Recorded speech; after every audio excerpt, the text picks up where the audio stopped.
Hyvät kuulijat, jos pelkäätte A. Rakkautta tai B. Ydinräjähdyksiä, voitte nyt sulkea vastaanottimenne ja jättää minut.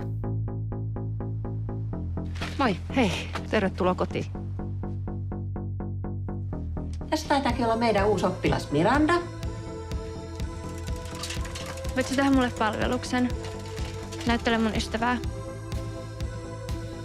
Hyvät kuulijat, jos toinen antaa avaimen, ota se. Jos toinen näyttää haavansa, paina omasi sitä vasten. Mä vaan haluaisin johonkin pois. Johonkin tosi kauas. Kaikki kaverit muuttaa täältä pikkuhiljaa pois.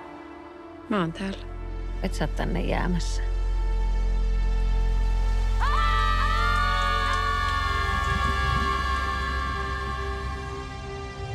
Millaista elämää sä haluaisit elää?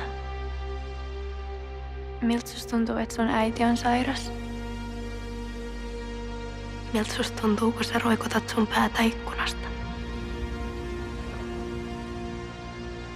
Miltä tää susta tuntuu?